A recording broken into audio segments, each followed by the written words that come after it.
नमस्कार दोस्तों, एक बार फिर से मैं आपके साथ जुड़ा हूँ लेटेस्ट मॉनसून के अपडेट के साथ। मॉनसून का अपडेट मैं आपको दूंगा, इसके अलावा बात करूंगा आगामी सिस्टम की जो बंगाल की खाड़ी पर बनेगा और आगामी सिस्टम के ऊपर नज़र रहेगी, क्योंकि इस समय तो जो सिस्टम बना हुआ है वो काफ़ी बेहतर बारिश देश के कई राज्यों पर दे रहा है। तो आगामी सिस्टम के ऊपर लगातार बनी हुई है कि किस तरह से उसका प्रदर्शन रहता है, किस तरह से वो अपनी बारिश को देश में देता है।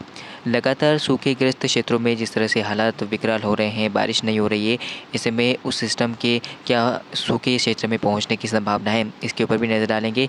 और अब तक मिली जानकारी के अनुसार सिस्टम बनेगा और सिस्टम महाराष्ट्र को पार करेगा और उसके बाद उसके अरब सागर में मिलने की संभावनाएं बन रही है, ऐसा जीएफएस मॉडल इंडिकेशन दे रहे हैं। और उसके बाद वह सिस्टम अपना रुख चेंज करेगा और उसके गुजरात की तरफ और उसके बाद राजस्थान की ओर आने की संभावनाएं दिखाई दे रही है। तो ऐसे में बात इस वीडियो में उसी सिस्टम के ऊपर करूँगा, क्या रहेगा उसका प्रदर्शन। तो पहले जान लेते हैं कि इस समय क्या है, लाइव तस्वीरें कहाँ हो रही है बारिश। पिछले दिनों आपने देखा होगा किस तरह से उत्तर पश्चिम भारत के और मध्य भारत के भी अधिकांश इलाकों पर मौसम लगभग साफ था। दक्षिण भारत के भी कई भागों पर मौसम में कोई ज़्यादा परिवर्तन नहीं हुआ था, लेकिन जैसे ही कोई सिस्टम बना और उस सिस्टम के चलते बारिश की गतिविधियाँ बढ़ी, तो चूँकि अब जो सिस्टम बन रहा है वो सिस्टम तो बारिश दे रहा है, लेकिन आगामी सिस्टम के ऊपर लगातार नज़र बनी हुई है। फिलहाल लाइव तस्वीरों की बात करते हैं, लाइव किस तरह की बारिश हो रही है। इस समय लगभग दोपहर के 2:50 हो रहे हैं और बारिश की गतिविधियाँ देश के कई भागों पर इस समय हो रही है। और आप देख सकते हैं किस तरह से बादल बनना शुरू हुए हैं देश के कई भागों पर। लगभग मध्य भारत के अधिकांश इलाकों में मौसम में बदलाव हुआ है, चूँकि निम्न दबाव का क्षेत्र बना हुआ है छत्तीसगढ़ और उड़ीसा के भागों पर। तो अब ये लगातार मध्य प्रदेश की ओर बढ़ेगा इस तरह से आगे, और अनुमान संभावना है कि कई भागों पर भारी बारिश देगा। लाइव तस्वीर आप देखिए कि किस तरह से इस समय बारिश की गतिविधियाँ कहाँ पर हो रही है। मैं आपको दिखाने की कोशिश करूँ तो लगभग काफ़ी अच्छे बादल बने हैं पूर्वी गुजरात के भागों पर, साथ साथ दक्षिणी मध्य प्रदेश के भागों पर और मध्य प्रदेश के मध्य भागों पर भी गर्जना वाले बादल हैं।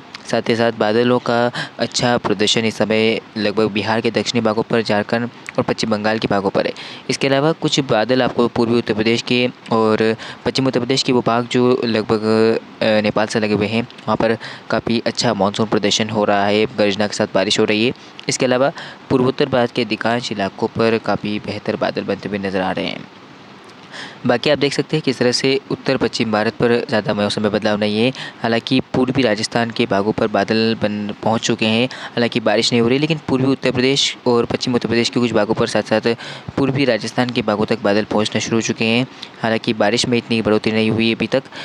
कल हमने देखा ही जयपुर से लेकर जुन्नू सीकर इन इलाकों पर बादल बने हैं। चूरू में भी कल बारिश हुई थी, तो इसमें अब बादल लगातार पहुँच रहे हैं।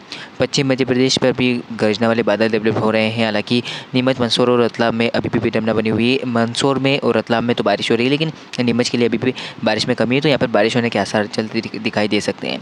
बाकी गुजरात के पश्चिमी भागों को और राजस्थान के पश्चिमी भागों को अभी भी बारिश को लेकर इंतजार रहेगा। यहाँ पर मौसम में बदलाव रहेगा, लेकिन वो बदलाव अगला सिस्टम देगा जो बंगाल की खाड़ी से उठता हुआ इस दिशा में बढ़ेगा, अनुमान संभावना तो है। तो अब बात करते हैं कि क्या रहेगा सिस्टम का प्रभाव और वो सिस्टम अरब सागर पर किस तरह से आता है। क्या अरब सागर पर आने के बाद, यानी कि इस तरह से पहले वो सिस्टम उठेगा और फिर अरब सागर की ओर बढ़ेगा, यहाँ पर निम्न दबाव का क्षेत्र बनेगा, उसके बाद यहाँ पर डिप्रेशन बन सकता है, ऐसी संभावना है। उसके बाद फिर से इस दिशा में बढ़ेगा। तो अब आगे जीएफएस मॉडल क्या दिखा रहे हैं इसके ऊपर बात करते हैं, और तमाम जो इन्फॉर्मेशन मैं आपको दूंगा इस वीडियो में, तो लगातार बने रहें चैनल के साथ। लगातार सूखे के हालात से गुजरते गुजरात तो राजस्थान में अगर कोई सिस्टम आता है तो काफ़ी बेहतर होगा। हालांकि फसलें पूरी तरह से नष्ट हो रही है और ऐसे में आगामी सिस्टम के ऊपर नज़र बनी हुई है।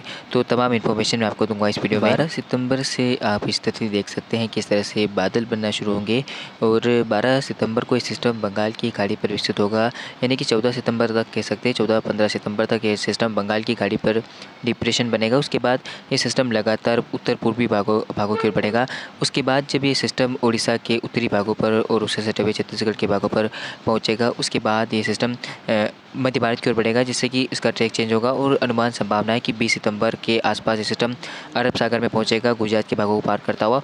उसके बाद ये सिस्टम आगे बढ़ता हुआ अरब सागर पर मजबूत होगा और फिर से गुजरात की ओर बढ़ने की इसकी संभावना दिखाई दे रही है।